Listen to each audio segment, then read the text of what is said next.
Welcome, my little sleepy listeners. My name is Golden Chonk, your fluffy, feline friend and master storyteller. Tonight, I have a question for you. Have you ever wondered what happens when a community's darkest fears aren't imaginary, but an actual flesh and blood monster? Or what happens when a group of explorers, well-equipped and prepared, descends into madness and cannibalism in the frozen wilderness? What happens when a terrifying discovery reveals pure nightmare fuel in the wild places of the world? That's what we're going to explore tonight in two stories that will make your whiskers twitch and your fur stand on end. So, if you're a fan of the strange, dark, and mysterious, then you've come to the right place. Just don't get too scared, my kittens. You have Golden Chonk here to keep you safe. Now, my little ones, let's start with our first story. Our journey begins not in a land of snow and ice, but in a small, peaceful village in Uganda. This was a place nestled on the banks of a great lake, a place of red earth and vibrant green foliage, where the sun warmed the backs of hardworking people and children's laughter echoed through the air. This was the home of a man named John Manjin, a man of 64 years with a deep love for his family and his community. He had 9 children and 31 grandchildren, and he remembered a time, not so long ago, when this village was a true haven, a place of harmony and simple joys, a place where everyone felt safe. But that peaceful time, that idyllic memory, had been shattered 14 years earlier, in 1991. It was then that a shadow fell over the village, a shadow of fear and incomprehensible loss. People began to die, or to be more precise, people began to vanish, only to be found later, horribly mutilated and deceased, or to disappear completely, never to be seen again. At first, it was a rare and tragic occurrence, a whispered rumor. But as the years wore on, the disappearances became more frequent, more horrifying. Over the course of 14 years, a staggering 83 people had been killed, a number that represented a full 10% of the village's entire population. The tragedy had become so pervasive that every single person in the village knew someone, a family member, a neighbor, a friend, who had been taken by this mysterious unseen killer. The constant terror had worn down the villagers' spirits. They could not comprehend what was happening. They had no explanation for the horror that stalked their homes. So, in their desperation and fear, they turned to the supernatural. They believed a demon, or a malevolent spirit, had descended upon them. They thought it was something beyond their control, a curse or an act of fate, and they began to simply accept it as a grim part of their daily life. The disappearances became a dark, mournful part of their rhythm. They just had to live with it. But John, a man of fierce resolve and a deeply practical mind, refused to accept this explanation. He couldn't stand the idea of living in fear, of waiting for the day when the shadow would claim one of his own little ones. He insisted, "No, we need to look into this." He believed there had to be an actual, tangible explanation for the deaths. For years, his pleas were met with a resigned and hopeless silence. But then, in 2005, the shadow finally struck too close to home. A young boy from the village, a little one no older than John's own grandsons, went missing one morning and was never found. John, seeing the terror in the boy's parents' eyes, felt a fire ignite in his belly. He looked at his own grandchildren playing in the dust and knew he could not let this continue. He decided in that moment that this had to stop, and they had to take action. John, now fueled by a potent mix of grief and righteous anger, started moving through the village. He rallied his friends and neighbors, speaking with a force and conviction that had been absent for years. He told them, "Tonight, we are going to set up a stakeout. We will stay out all night if we have to, and we will wait for this demon, this creature, this person, whatever it is, and we will catch them in the act and put an end to this thing." His enthusiasm was infectious, and his determination was a beacon in the darkness. Slowly, the tide of opinion in the village began to turn. They went from a place of helpless acceptance to a place of determined action. John's call to arms gave them back a sense of agency, a glimmer of hope that they could fight back.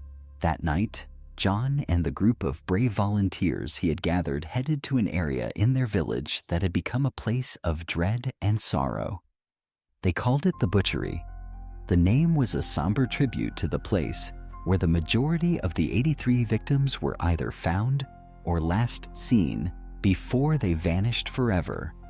The butchery was located right next to a large placid lake, a body of water that, for years, had seemed so peaceful, but was now a source of deep, abiding fear. Everyone was terrified of the lake and the area around it, but tonight was the night they were going to get answers. John and his fellow volunteers made their way to the butchery, moving as quietly as possible, each of them with a knot of fear in their stomach. They found tall bushes and thick reeds right next to the lake, and each volunteer crouched down, their eyes constantly scanning the land and the dark, still water. Hours went by in tense, terrified silence. They looked at each other, maintaining eye contact to stay brave. They looked out at the black water, which was totally still, and there was nothing happening on land. For hours, they just sat there nervously watching, waiting for something to happen. They didn't know what it would be, or if one of the volunteers would be ripped away by this demon, or whatever it was. But all night, on this first night of the stakeout, they waited and watched on edge, and nothing happened. The next morning, John, ever the leader, insisted they go back out. He told the now weary villagers, "We have to do it again. We have to go back out there and do another stakeout, because we know there is something out there." His resolve was unshakable, and sure enough, night 2 rolled around, and now they had even more volunteers. John's courage had inspired others. They were motivated and out there in the bushes, waiting and watching the lake and the land. But nothing happened again. This cycle continued for 4 more grueling days, with nothing happening. John was rallying people every night to keep going back out there, but the group was getting more and more tired. They were staying out all night, and it was also deflating to realize that it looked like they didn't have control over whatever was happening. They couldn't catch this thing, and they didn't even know what it was. The village was eerily quiet, and a sense of hopelessness began to creep back in. After 6 long, exhausting, and fruitless days of this, John rallied the people for one last effort. He looked at their tired, discouraged faces and said, with a voice full of steely resolve, "One more night. Give me one more. I know we're going to catch something." He got the village to agree to go out for one more night, but this time, he decided to change their strategy. The previous nights, they had simply been waiting. Tonight, they would be hunters. John and the villagers, believing that the killer was after meat, strung up organ meat in the trees right near the butchery. It was a macabre lure, a trap designed to entice whatever creature was lurking in the shadows. On this 7th and final night, the tension was palpable. The volunteers crouched in the bushes, the silence broken only by the sound of their own nervous breathing. At first, it was just like every other night. The minutes stretched into hours, and the air was still and cold. But then, between 4 and 5 in the morning, while it was still dark and the water was black, they began to hear something.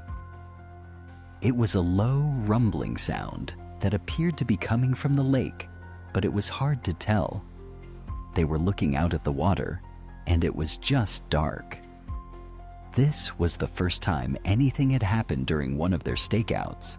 John told them to stay down and stay quiet as they looked out at the water. The rumbling, growling sound started getting louder and louder. At a certain point, it was so loud that John could feel his body literally trembling from the sound. As that began to happen, even with the minimal light, they looked out at the black water and noticed ripples on the surface. Something was moving in the lake. Everyone was scared, but they were looking and waiting. John looked over at the other people in the bushes, and he could see their eyes were wide with terror. Then, eventually, a massive dark silhouette broke the surface and emerged from the lake. A deafening growl filled the air, and everyone froze. Whatever it was charged towards John, but it ran past him and went straight for the organ meat dangling from the trees. The meat, however, had hooks placed in it like a trap. As soon as the thing bit onto the meat, it got snared in one of the traps and couldn't move. It thrashed wildly, its massive tail whipping the air and its jaws snapping. But the hooks held firm. John, who had been waiting for this exact moment, got up and sprinted into the village, screaming for everyone to come and help them. 50 villagers, fueled by a mixture of terror and vengeance, came pouring out of their homes. They rushed to the tree where the creature was dangling, and in the dim light of the early morning, they finally saw what had been terrorizing their village for 14 years. It was not a demon. It was a monster of flesh and blood, the largest saltwater crocodile ever found in Uganda. This crocodile was 16 feet long and over 2,000 pounds, a silent hunter that had been sneaking into the village, grabbing its victims and dragging them back to the lake for over a decade. The few who had seen the beast had not lived to tell the tale. The authorities were quickly called to the village, and while the villagers wanted to kill the creature, it was instead captured and relocated, never to plague their village again. The terror was over. The demon had a name, and its reign of fear was finally brought to an end. And now for our second tale, we travel from the warm lands of Uganda to the frozen wasteland of the Arctic. One morning in April of 1848, a group of men were walking towards the coast of King William Island. This island is located in the freezing Arctic region of northern Canada. These men were members of the Inuit people, who are indigenous to King William Island. Today, they were going hunting, specifically to see if they could find any seals to hunt and kill for food and for clothing. However, even though the coastline was right in front of them, they couldn't actually see the water because there was this huge icy hill that obstructed their view. To look down to the water, they would have to crest that hill and look down. As these hunters got closer to the hill, the youngest of the hunters, an eager and quick young man, broke from the group and ran up the hill to get an early look and see if he could spot any animals down below. But when he crested the hill and looked down, he saw something that made no sense. He saw something that was not an animal, something that was pure nightmare fuel. He quickly ducked back down on his side of the hill, out of view of the ocean, and signaled to the other hunters to get up here and take a look. The other hunters, not understanding what was happening, but seeing the urgency and terror in the young hunter's eyes, ran up the hill as well. All together, they peered up and over the hill and looked down. For a second, they all just stared in horrified silence. Down below, wandering along the coastline, were not seals or walruses or any other animals these hunters might have expected to see. Instead, they saw people. Specifically, they saw Kalunat, which is their word for white men. But these men were not acting like people. They were lumbering, almost like they weren't in control of their bodies, with strange, jerky movements. They were all staring straight ahead with vacant, hollow expressions. Their skin was a sickly black and blue color. Their clothes were tattered and torn, and they were just kind of lumbering along the ice. There were about 40 of these Kalunat.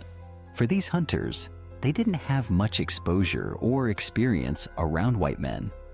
All they really knew was that white men were pretty dangerous to the indigenous people. But they did know there was a group of Kalunat who were staying on a ship off the coast of King William Island. It seemed their ship might have frozen off the coast, and they were trapped until warmer months came around.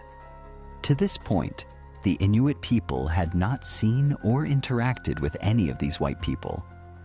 So to see the Kalunat on land was shocking, but the way they were moving and how they looked seemed wrong. There was something profoundly wrong with these people, and it was terrifying. On top of the way they were moving, there was something else these Kalunat were doing. In addition to the men just lumbering along the coastline, a few of them were dragging a big sled.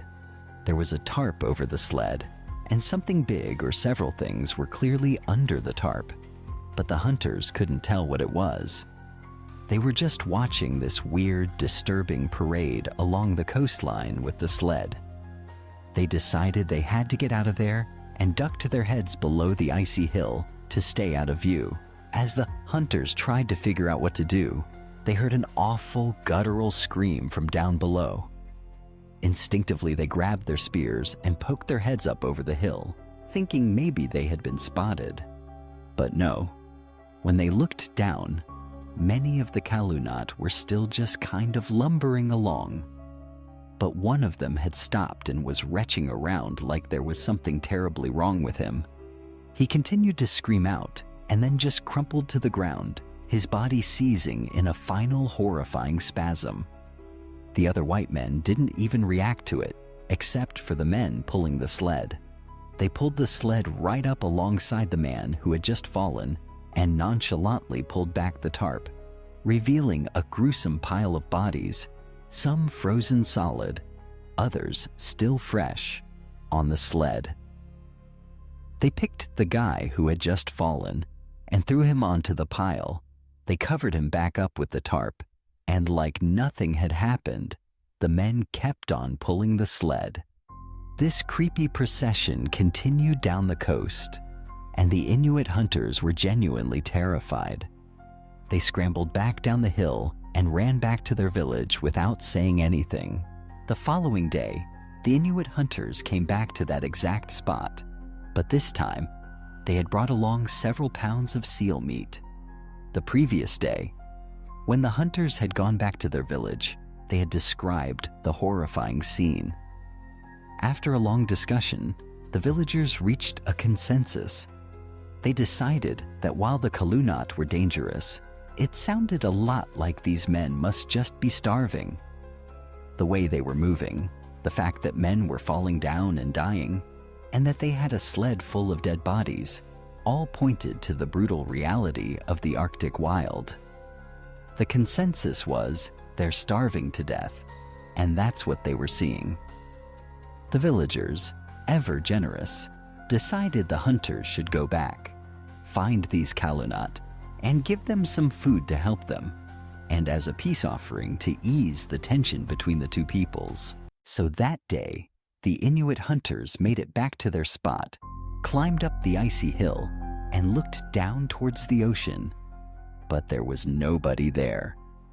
It was just a complete, desolate isolation.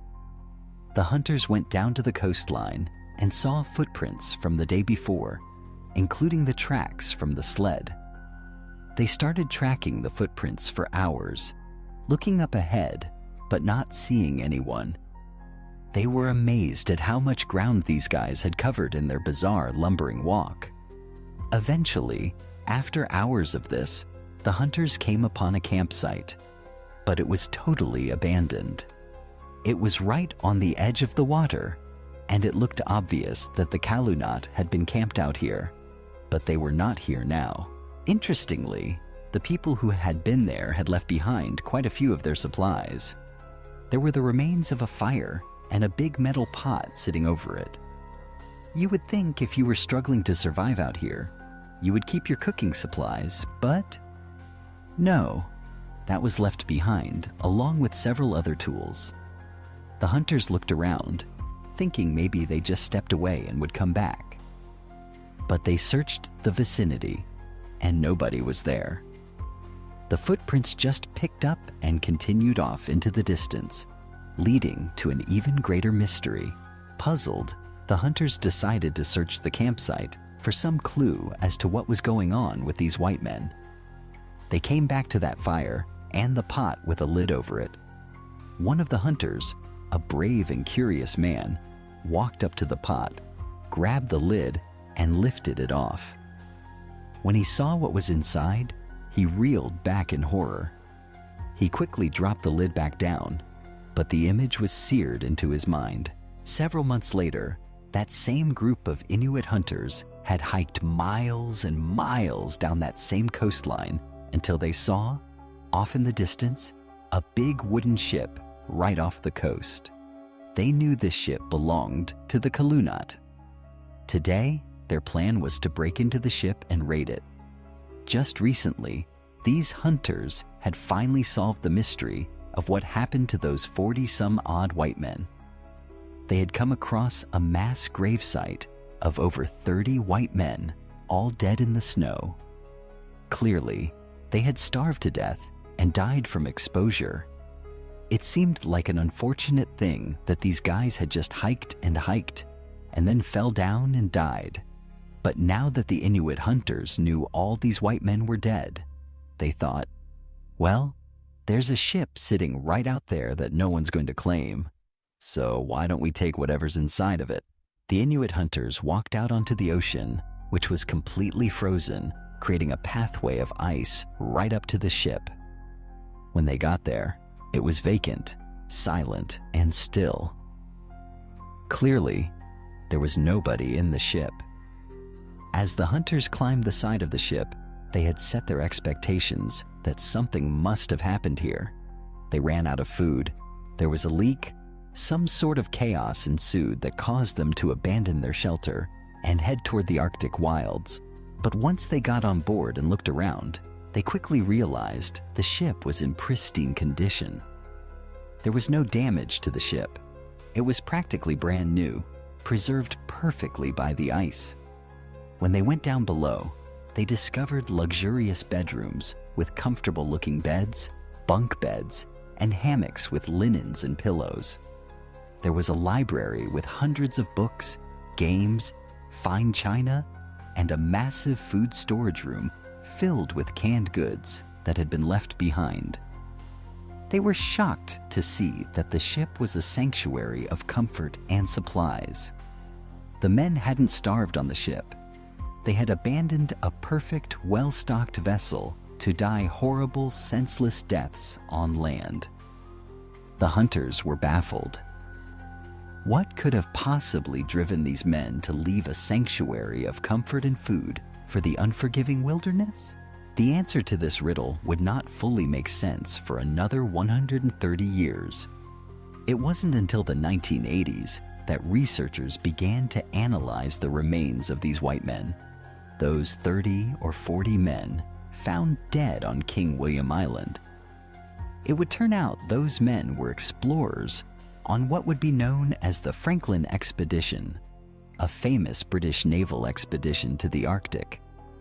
They had been well outfitted for their journey, given that incredible ship and all these supplies, including a whole bunch of canned food items. However, what these explorers didn't know is that their canned food had become tainted with lead.